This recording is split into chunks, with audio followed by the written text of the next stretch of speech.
Hello student, स्वागत है आपका आईसीटी वर्चुअल क्लासेस में। मैं हूं कविता, आपकी बायो टीचर। उम्मीद करती हूँ आप सभी अच्छे होंगे और स्वस्थ होंगे। क्लास हम कंटिन्यू करेंगे अपना चैप्टर जिसका नाम है किंगडम एनिमेलिया। करे थे यहाँ पर जंतु जगत के बारे में। यहाँ पर हमने अलग अलग फाइलम के बारे में स्टडी किया था। आज एक नया फाइलम यहाँ पर हम क्या करेंगे, स्टडी करेंगे, जिसमें आप पढ़ेंगे फाइलम अर्थ्रोपोडा के बारे में। उससे पहले हमने अभी तक पढ़ा है, प्रीवियस जो हमारा लेक्चर था उसमें हमने पढ़ा है फाइलम एनिलिडा के बारे में। क्विक रिवाइज कर लेंगे क्या क्या कैरेक्टरिस्टिक्स आपने एनिलिडा में पढ़े हैं, उसके बाद हम अर्थ्रोपोडा को यहाँ पर स्टडी करेंगे। तो आइए स्टार्ट करते हैं। चलिए, फाइलम एनिलिडा में आपने क्या कहा, जो फाइलम एनिलिडा है उनका जो कैरेक्टर है, जो मेन कैरेक्टर आप कह सकते हैं, आपने कहा कि यहाँ पे क्या होते हैं, सेगमेंट पाए जाते हैं, ट्रू सेगमेंट पाए जाते हैं, मेटामेरिज्म आपने उसे कहा था। ठीक है, जो सेगमेंट होते हैं उन्हें आपने क्या कहा था, मेटामेर कहा था। ठीक है, अगर फीचर्स के बारे में हम देखें तो आपने उन्हें क्या कहा था, यहाँ पर मेटामेर कहा था। नेक्स्ट आपने यहाँ पर बात की थी जो कैरेक्टरिस्टिक्स होते हैं, आपने कहा टेरेस्ट्रियल है, मरीन है, फ्रेश वाटर है, पैरासिटिक होते हैं, ऑर्गन सिस्टम यहाँ पर आ चुका है। आपने कहा कि टू सीलो में यहाँ पर आ गए हैं, बायलेटरल सिमेट्रिकल होते हैं, ट्रिप्लोब्लास्टिक होते हैं। ठीक है, इतनी बात हमने की थी। फिर हमने कहा था लोकोमोशन के लिए जो ऑर्गन पाए जाते हैं उसे आपने पैरापोडिया कहा था। एग्जाम्पल आपके पास क्या आया था, नेरिस आया था। ठीक है, जो कि क्या है, यहाँ पे मरीन वाटर में प्रेजेंट होता है। इतनी बात हमने कर ली थी यहाँ पर।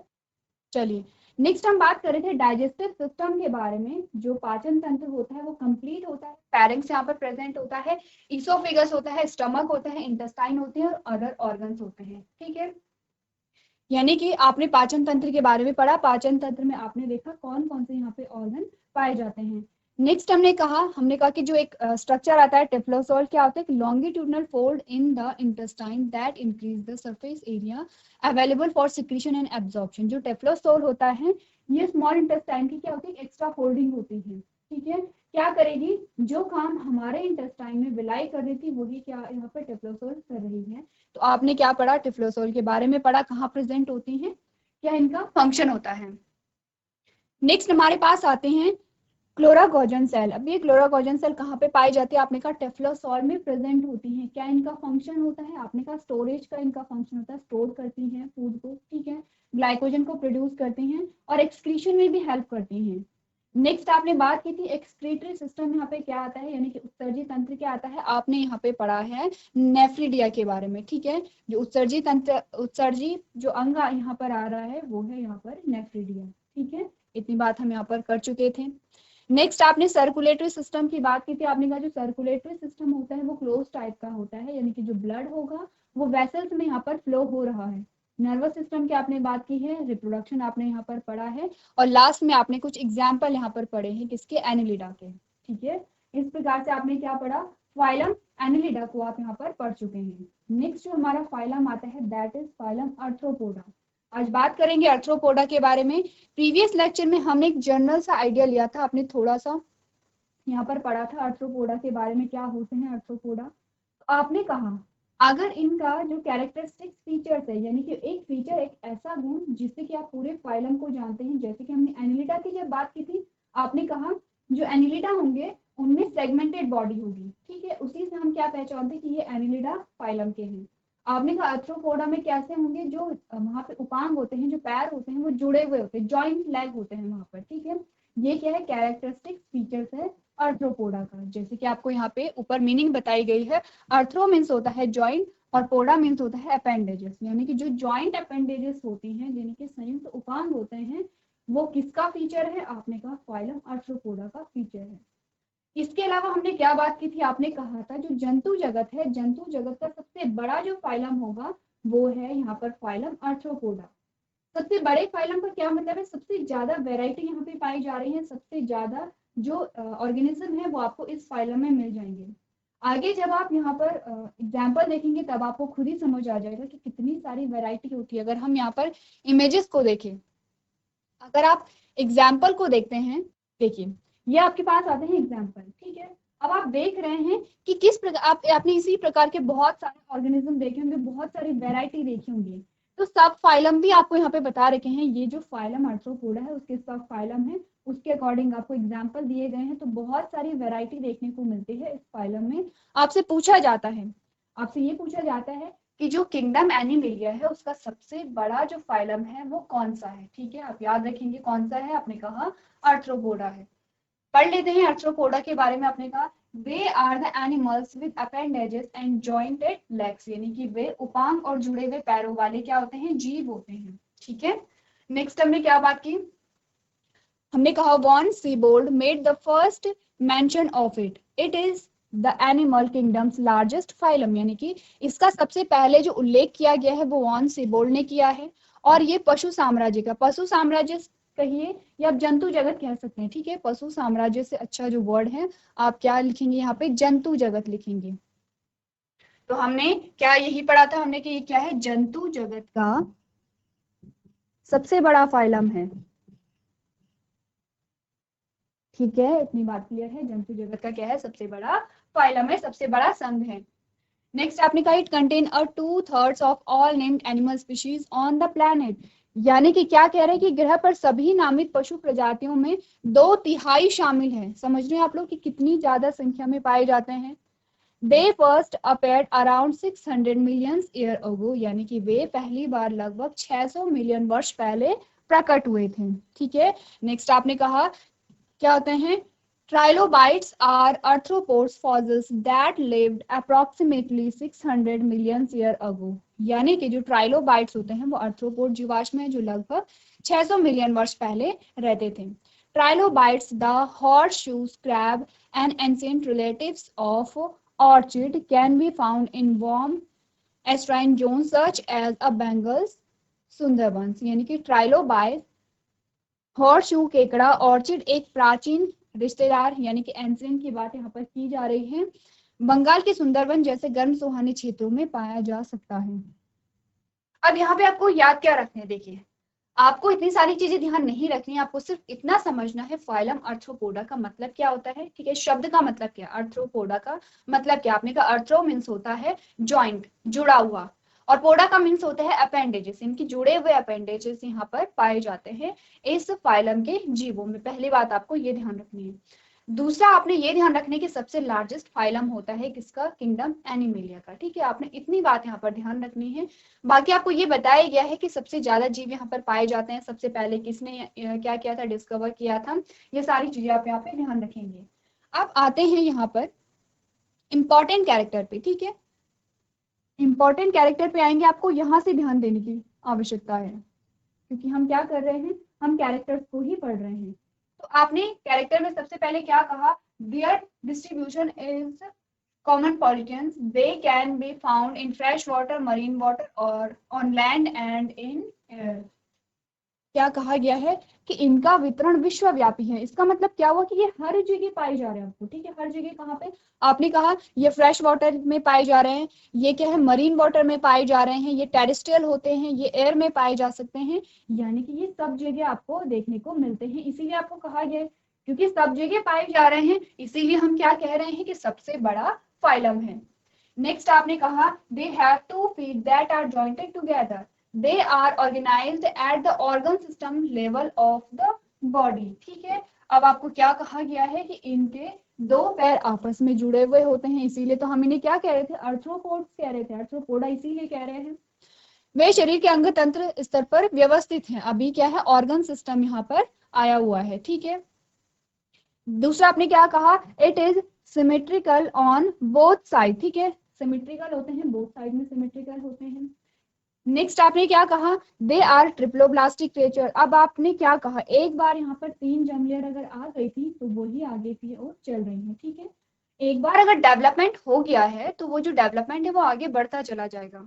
फिर आपने क्या कहा, दे आर सेगमेंटेड क्रिएचर्स। कैसे होते हैं, सेगमेंटेड क्रिएचर्स होते हैं, they share a dorm room, true coelom is diminished, the body cavity is called a hemocoel because it is filled with blood। अब देखिए क्या क्या कैरेक्टर आपके पास आए हैं, आपने कहा ये दोनों तरफ सममित होते हैं। ठीक है, ट्रिप्लोब्लास्टिक होते हैं, ये खंडित प्राणी हैं, वे एक छात्रावास कक्ष साझा करते हैं, सच्चा सीलोम कम हो गया है, इनमें जो ट्रू सीलोम है वो नहीं पाया जा रहा है क्योंकि शरीर की गुहा को हम क्या कहते हैं, हीमोसील कहते हैं, क्योंकि इसमें क्या भरा होता है, रक्त भरा होता है। ठीक है, ये आपके पास किसके कैरेक्टर आए हैं, आर्थ्रोपोडा के। कैरेक्टर आए हैं।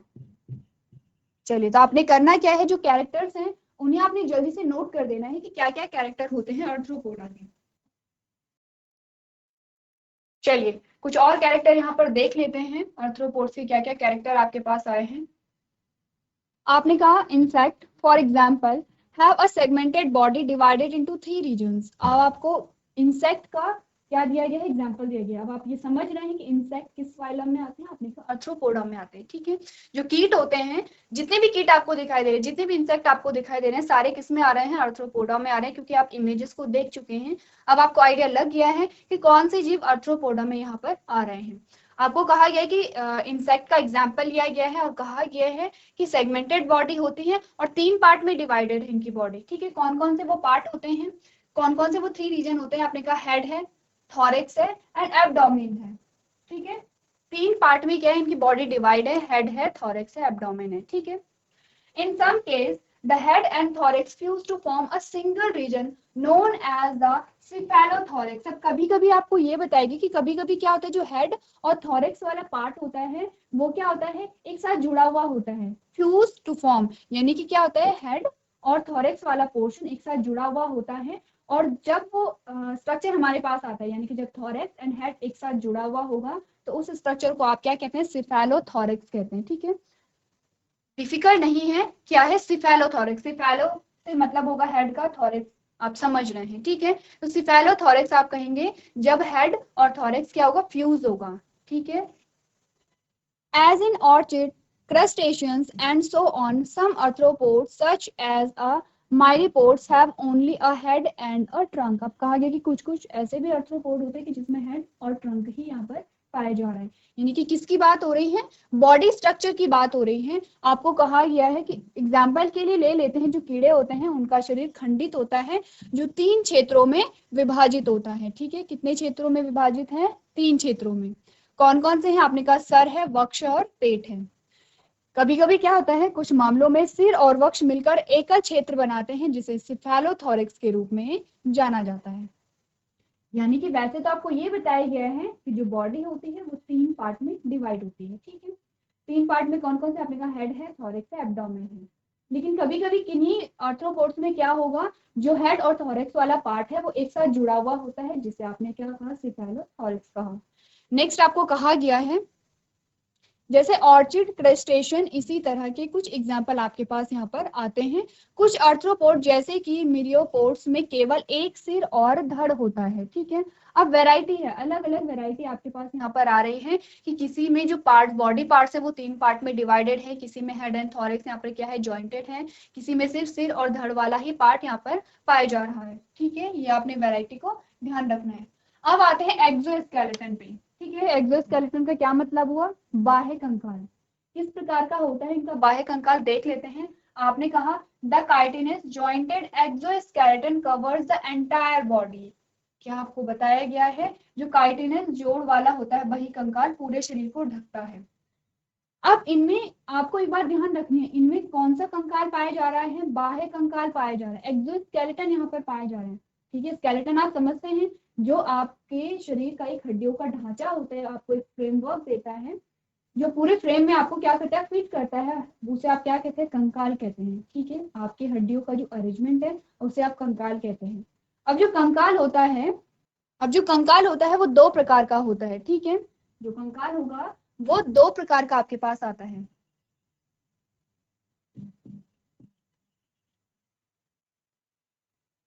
आपने कहा जो आपके पास स्केलेटल है, स्केलेटल सिस्टम है, वो क्या होता है, एक्सोस्केलेटन है, एंडोस्केलेटन है। एक्सोस्केलेटन का मतलब है बाह्य कंकाल, एंडोस्केलेटन का मतलब है कि आंतरिक कंकाल या अंतः कंकाल जिसे आप कहते हैं। ठीक है, अब आपको कहा जा रहा है कि जो आर्थ्रोपोड्स होते हैं उनमें बाह्य कंकाल पाया जाता है। इसका मतलब कि जो यहाँ पे स्केलेटल को बना रहा होगा वो बाहर प्रेजेंट होता है। आपने कहा काइटिनस जोड़ वाला बाह्य कंकाल पूरे शरीर को ढकता है। ठीक है, अगर हम बात करें यहाँ पर एंडोस्केलेटन की, तो क्या एग्जांपल आपके पास आएगा। अगर हम अपनी बात करें, अगर आप मनुष्यों की बात करें, तो आप क्या कहेंगे, हमें किस प्रकार का कंकाल पाया जा रहा होगा। आपने कहा कि जो आपकी हड्डियों का ढांचा है वो बाहर नहीं होता है, आपके शरीर के अंदर होता है, ठीक है, अंदर होता है। और बाहर फिर आपकी क्या होती है, मसल्स होती है, आपकी स्किन वहां पर होती है। तो हमारे पास जो स्केलेटन पाया जाएगा वो एंडोस्केलेटन पाया जाता है, ठीक है। एक्सोस्केलेटन किसमें है, आर्थ्रोपोड में यहाँ पर पाया जा रहा है। इतनी बात क्लियर है। चलिए नेक्स्ट आपको क्या बताया गया है, the exoskeleton is light in weight. जो आपका बाह्य कंकाल होता है वो भार में हल्का होगा, ठीक है, टफ होता है, ठीक है, and made up of a protein and chitin, a polysaccharide that result in a chitinous cuticle. Molting, also known as a acidosis, is the casting of an old skeleton, old exoskeleton, ठीक है। क्या कहा गया है आपको, आपने कहा chitinous जोड़ वाला बाह्य कंकाल पूरे शरीर को ढकता है। एक्सोस्केलेटन वजन में कैसा होगा, हल्का होता है, ठीक है, लेकिन कैसा होगा, सख्त होता है। किससे बना है, प्रोटीन और काइटिन से बना होता है। किससे बना होगा, प्रोटीन एंड काइटिन से बना होता है। ये काइटिन है यहाँ पर, ठीक है। एक पॉलीसैकेराइड जिसके परिणाम स्वरूप काइटिनस क्यूटिकल बनता है। मोल्डिंग, जैसे कि एक्सिस भी कहा जाता है, एक पुराने बाह्य कंकाल की ढलाई है। यानी कि आपने याद क्या रखना है एक्सोस्केलेटन में, आपने कहा कि किससे मिलकर बना है, प्रोटीन और काइटिन से मिलकर के बना होता है। कैसा होता है कंकाल तंत्र, आपने कहा हल्का होगा लेकिन सख्त होता है। कहाँ प्रेजेंट होता है, बाहर प्रेजेंट होता है, तभी आप उसे एक्सोस्केलेटन कह रहे हैं, ठीक है। इतनी बात क्लियर है। नेक्स्ट आपके पास आता है पोडोमेर्स। आपने कहा these organisms have jointed appendages that are differentially modified to perform a various functions. Each body segment is equipped with a pair of segmented appendages. Their segments are known as a podomers. क्या होते हैं पोडोमेर्स, आपने कहा इन जीवों में संयुक्त उपांग होते हैं जो विभिन्न कार्य को करने के लिए अलग अलग रूप से संशोधित होते हैं, ठीक है। प्रत्येक शरीर खंड खंडित उपांगों की एक जोड़ी से सुसज्जित है।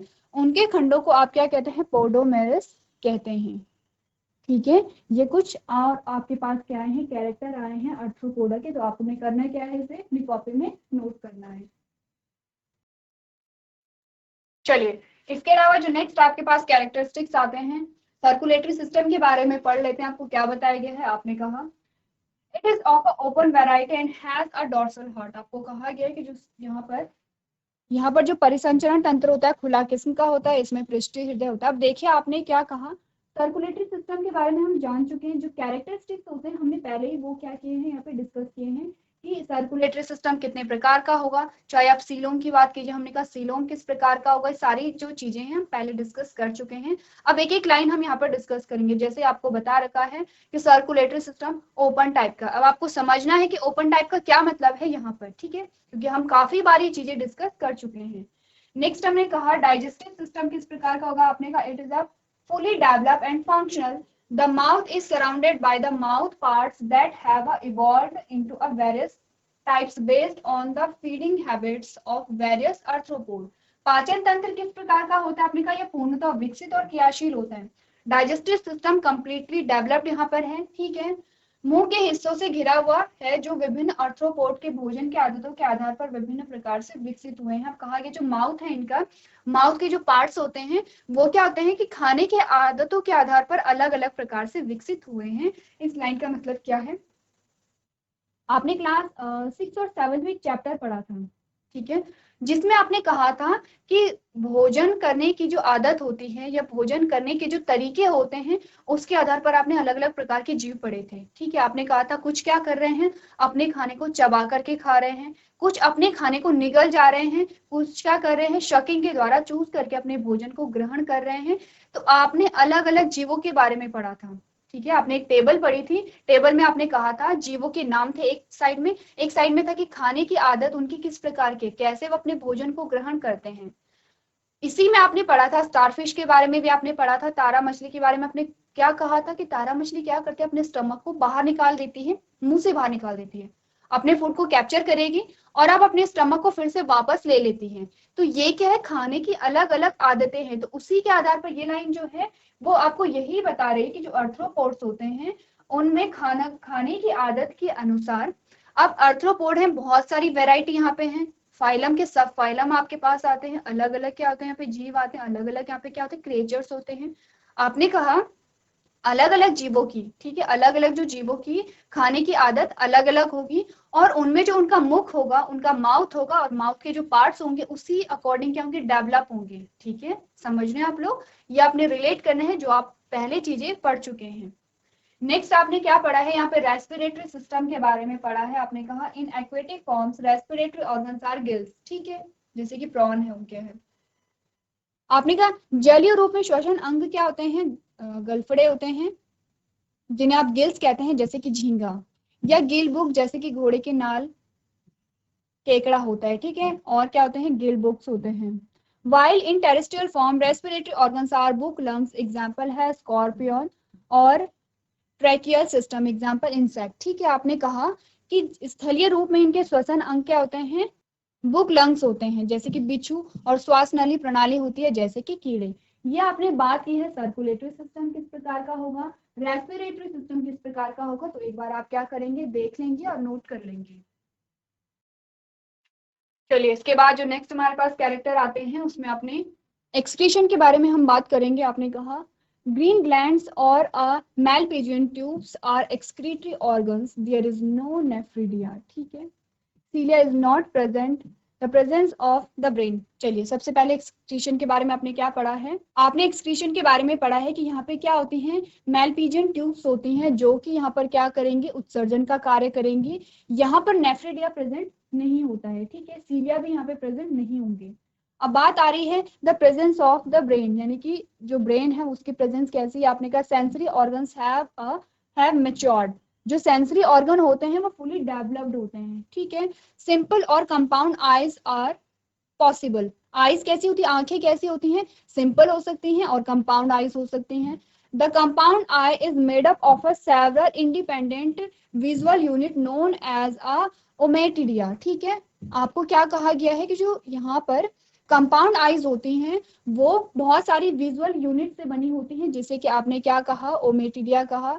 Each with its on lens, ठीक है, सबके पास अपना क्या होगा, लेंस प्रेजेंट होगा। Chirping crickets and cicadids have a sound receptors, इनमें क्या होगा, जो क्रिकेट्स होते हैं उनमें क्या होगा, साउंड रिसेप्टर्स होते हैं, ठीक है, यानी कि वो आवाज को सुन सकते हैं। Many arthropods have a flirets called a antenna or their heads that allow them to detect the odors and a sensation of touch, ठीक है, एंटीना प्रेजेंट होते हैं जो कि ओडोर को यहाँ पर डिटेक्ट कर सकते हैं और टच को यहाँ पर क्या करेंगे, डिटेक्ट कर सकते हैं। Insect communicate using a chemical known as a pheromones, pheromones के बारे में आप आगे पढ़ेंगे, फेरोमोन्स जो होते हैं उनके बारे में आप आगे पढ़ते हैं जब आप बात करते हैं केमिकल्स की, ठीक है। तो क्या होते हैं, इंसेक्ट में फेरोमोन्स होते हैं और इन्हीं के द्वारा ये क्या करते हैं, कम्युनिकेट करते हैं, ठीक है। इंपॉर्टेंट कैरेक्टर्स हैं, आपने देखना है कि जो ब्रेन है वो किस प्रकार का होता है, सेंसरी ऑर्गन क्या क्या होते हैं, किस ऑर्गन का क्या फंक्शन यहाँ पर होगा। इतनी बात क्लियर है। अब बात कर लेते हैं रिप्रोडक्शन के बारे में। आपने कहा मोस्ट आर डायोशियस होते हैं, क्या होते हैं, मोनोशियस और डायोशियस, ये भी आपको ध्यान रखना है। देखिए, हम ये चीजें डिस्कस कर चुके हैं, जब से हमारा चैप्टर स्टार्ट हुआ है तब से हम कंटिन्यूसली इन शब्दों को क्या कर रहे हैं, डिस्कस कर रहे हैं। मोनोशियस क्या है, डायोशियस क्या है, ठीक है, तो ये आपको ध्यान रखना है। Fertilisation occurs externally in aquatic arthropods and internally in terrestrial arthropods. आपको कहा जा रहा है कि एक्सटर्नल जो फर्टिलाइजेशन है वो एक्वेटिक आर्थ्रोपोड्स में पाया जाता है, क्योंकि आपने जब भी बाह्य निषेचन के बारे में बात की है आपने जलीय जीवों की बात की है, ठीक है। तो यहाँ पर क्या होगा, जो एक्सटर्नल फर्टिलाइजेशन है वो पानी में होगा, और अगर इंटरनल फर्टिलाइजेशन हो रहा है तो वो कहाँ पे होगा, टेरेस्ट्रियल आर्थ्रोपोड यानी कि जो स्थलीय आर्थ्रोपोड होते हैं उनमें होता है, ठीक है। क्या क्या बातें आपने की है प्रजनन के बारे में। आपने कहा अधिकांश द्विआर्थी होते हैं, जलीय आर्थ्रोपोड में निषेचन बाह्य रूप से होता है और स्थलीय आर्थ्रोपोड में आंतरिक रूप से होता है। अधिकांश आर्थ्रोपोड अंडे देने वाले होते हैं, उनमें कुछ जीवित बच्चा जनने वाली होती हैं। ऐसे आर्थ्रोपोड में अंडे मादा के भीतर फूटते हैं और बच्चे पैदा होते हैं, ठीक है। आपने कहा कई आर्थ्रोपोड में विकास प्रत्यक्ष होता है, जो डेवलपमेंट होगा वो डायरेक्ट होगा, ठीक है, और किशोर वयस्कों के समान होते हैं। कई कीट समूहों में विकास अप्रत्यक्ष होता है। अप्रत्यक्ष का मतलब होता है यहाँ पे लार्वल स्टेजेस होती हैं, बहुत सारे स्टेजेस होती हैं, ठीक है। ऐसे आर्थ्रोपोड्स में अंडे से एक अलग लार्वा बनता है जिसका वयस्क से कोई संबंध नहीं होता है। अब आपको कहा क्या जा रहा है, आर्थ्रोपोड्स बहुत सारी वैरायटी है, आपने कहा कुछ तो डायरेक्ट क्या हो जाते हैं यहाँ पे डेवलप हो जाते हैं, कुछ जैसे कि यहाँ पे क्या है, किसी का जो डेवलपमेंट होगा वो डायरेक्ट होता है, किसी का जो डेवलपमेंट है वो इनडायरेक्ट होता है। इनडायरेक्ट का मतलब है कि जब वहां पे जो न्यूबॉर्न होता है, ठीक है, तो वहां पे वो लार्वल स्टेज में क्या होता है, वहां पे लार्वल स्टेज में आता है, और जो लार्वा होता है उसका मेच्योर से कोई भी अगर आप देखेंगे स्ट्रक्चर तो उसमें कोई भी सिमिलैरिटी नहीं होती है। तो लार्वल स्टेजेस आते हैं, धीरे धीरे डेवलपमेंट होता है, और जब पूरा डेवलपमेंट हो जाता है तब जाके वो क्या होता है, वयस्क जैसा दिखता है, ठीक है। सबसे आम आर्थ्रोपोड है एरेनस यानी कि उद्यान मकड़ी, लिमुलस जैसे कि राजा केकड़ा, Eupagurus Cancer, Macrobrachium, Lepisma, Periplaneta, Apis, Anopheles, Musca, Triops, Daphnia and जेनसोप्स। अब यहाँ पे आपको नाम बताए गए हैं, कुछ एग्जाम्पल बताए गए हैं किसके, आर्थ्रोपोड के, उनके आपको कॉमन नेम भी दिखाए गए हैं, ठीक है। एक बार आप इस इमेज को देखिए, आपके पास अलग अलग यहाँ पे क्या है, सारे आर्थ्रोपोड आपके पास आए हैं। अब आपने करना क्या है, नाम भी नोट कीजिए और डायग्राम भी बनाइए साथ में, क्योंकि आपने सारे ही आर्थ्रोपोड्स यहाँ पर क्या किए हैं, देखे हैं, तो इसे नोट कीजिए आप लोग। चलिए, तो क्लास आज हमने बात की है फाइलम आर्थ्रोपोडा के बारे में। तो आपको करना क्या है, जो भी आपको पढ़ाए जा रहे हैं, जो भी फीचर्स आपको बताए गए हैं वो आप घर से पढ़ के आएंगे। अगर कोई ऐसे फीचर्स हैं जो आपको समझ नहीं आए हैं तो नेक्स्ट लेक्चर में वो आप पूछ सकते हैं। तो आज के सेशन में हम इतना ही करेंगे। अभी तक क्लास में बने रहने के लिए आपका धन्यवाद।